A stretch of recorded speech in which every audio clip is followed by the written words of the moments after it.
எந்த காரியமாக இருந்தாலும் சரி, கிறிஸ்தவர்கள் இந்தியாவின் முதுகெலும்பு, இந்தியாவின் கண்கள். உங்களை எல்லாரும் கடவுள் உள்ளங்கையில் வரைந்திருக்கிறார்.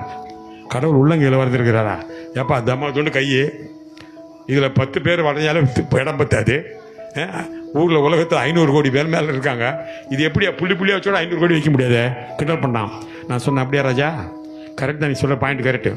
உன் ஃபோன் ஜோபில் என்ன இருக்குன்னு செல்ஃபோன் நான் எடுத்தான். எவ்வளோ இருக்குது? அதான் உள்ளங்கையில் இருக்குது. ஓகே, இப்போ அமெரிக்காவுக்கு பேச முடியும், அமெரிக்கா பேசலாம், லண்டன் பேசலாம், எது வேணாலும் உடனே இருக்குது. உலகமே இதுக்குள்ளே இருக்கு.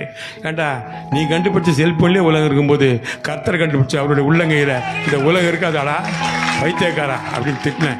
அப்போ தான் புரிஞ்சுக்கினான், ஆஹா, கர்த்தருடைய மகிமை வல்லம் உள்ளது. நிச்சயமாக உங்களுக்கு கர்த்தர் அருள் புரிவார். இதை கேட்டுக்கிட்டு இருக்குன்னு சொல்கிறேன் நான். நீங்கள் ருசித்து பாருங்கள், கர்த்தராக இயேசு கிறிஸ்துவை பாருங்கள். நீங்கள் மதம் மாற வேணாம், மனம் மாறுங்கள்.